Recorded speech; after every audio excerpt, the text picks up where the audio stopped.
I want to take this opportunity to update the American people about the situation in Libya. Over the last several weeks, the world has watched events unfold in Libya with hope and alarm.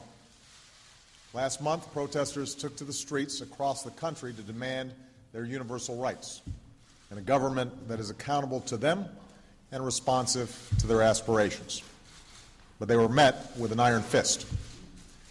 Within days, whole parts of the country declared their independence from a brutal regime, and members of the government serving in Libya and abroad chose to align themselves with the forces of change.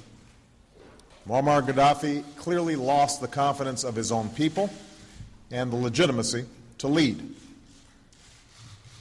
Instead of respecting the rights of his own people, Gaddafi chose the path of brutal suppression. Innocent civilians were beaten, imprisoned, and in some cases killed. Peaceful protests were forcefully put down. Hospitals were attacked, and patients disappeared. A campaign of intimidation and repression began. In the face of this injustice, the United States and the international community moved swiftly. Sanctions were put in place by the United States and our allies and partners. The UN Security Council imposed further sanctions, an arms embargo, and the specter of international accountability for Gaddafi and those around him. Humanitarian assistance was positioned on Libya's borders, and those displaced by the violence received our help.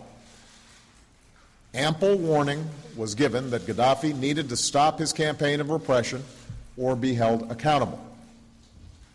The Arab League and the European Union joined us in calling for an end to violence. Once again, Gaddafi chose to ignore the will of his people and the international community. Instead, he launched a military campaign against his own people. And there should be no doubt about his intentions, because he himself has made them clear. For decades, he's demonstrated a willingness to use brute force through his sponsorship of terrorism against the American people, as well as others, and through the killings that he has carried out within his own borders. And just yesterday, speaking of the city of Benghazi, a city of roughly 700,000 people, he threatened, and I quote, "We will have no mercy and no pity." No mercy on his own citizens. Now, here's why this matters to us. Left unchecked, we have every reason to believe that Gaddafi would commit atrocities against his people. Many thousands could die. A humanitarian crisis would ensue. The entire region could be destabilized, endangering many of our allies and partners. The calls of the Libyan people for help would go unanswered. The democratic values that we stand for would be overrun. Moreover, the words of the international community would be rendered hollow. And that's why the United States has worked with our allies and partners to shape a strong international response at the United Nations.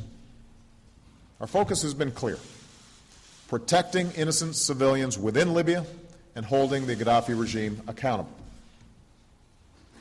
Yesterday, in response to a call for action by the Libyan people and the Arab League, the UN Security Council passed a strong resolution that demands an end to the violence against citizens. It authorizes the use of force with an explicit commitment to pursue all necessary measures to stop the killing, to include the enforcement of a no-fly zone over Libya. It also strengthens our sanctions and the enforcement of an arms embargo against the Gaddafi regime. Now, once more, Muammar Gaddafi has a choice. The resolution that passed lays out very clear conditions that must be met. The United States, the United Kingdom, France, and Arab states agree that a ceasefire must be implemented immediately. That means all attacks against civilians must stop. Gaddafi must stop his troops from advancing on Benghazi, pull them back from Ajubia, Misrata, and Zawiya, and establish water, electricity, and gas supplies to all areas. Humanitarian assistance must be allowed to reach the people of Libya. Let me be clear. These terms are not negotiable. These terms are not subject to negotiation. If Gaddafi does not comply with the resolution, the international community will impose consequences, and the resolution will be enforced through military action.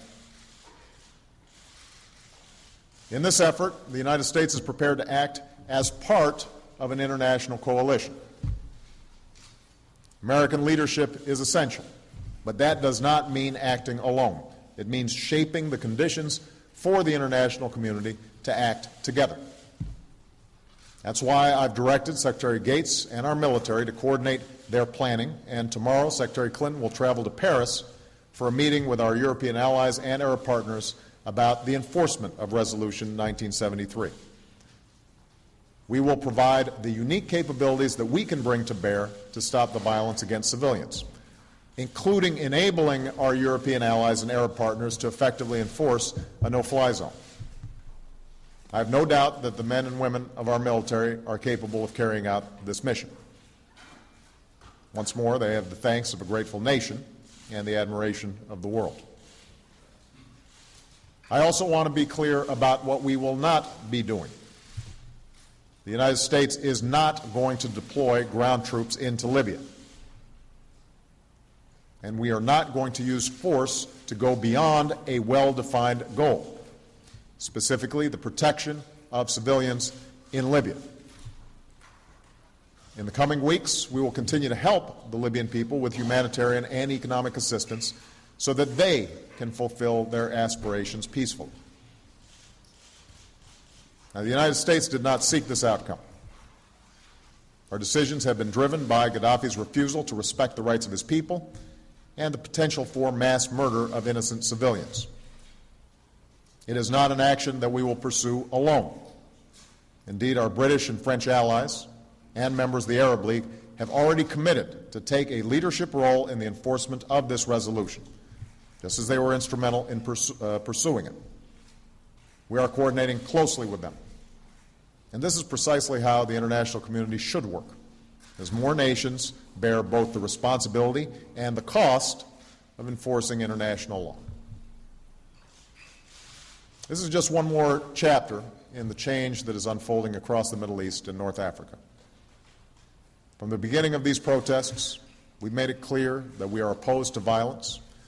We've made clear our support for a set of universal values and our support for the political and economic change that the people of the region deserve. But I want to be clear. The change in the region will not and cannot be imposed by the United States or any foreign power. Ultimately, it will be driven by the people of the Arab world. It is their right and their responsibility to determine their own destiny. Let me close by saying that there is no decision I face as your Commander-in-Chief that I consider as carefully as the decision to ask our men and women to use military force, particularly at a time when our military is fighting in Afghanistan and winding down our activities in Iraq. That decision is only made more difficult. But the United States of America will not stand idly by in the face of actions that undermine global peace and security. So I've taken this decision with the confidence that action is necessary and that we will not be acting alone. Our goal is focused, our cause is just, and our coalition is strong. Thank you very much.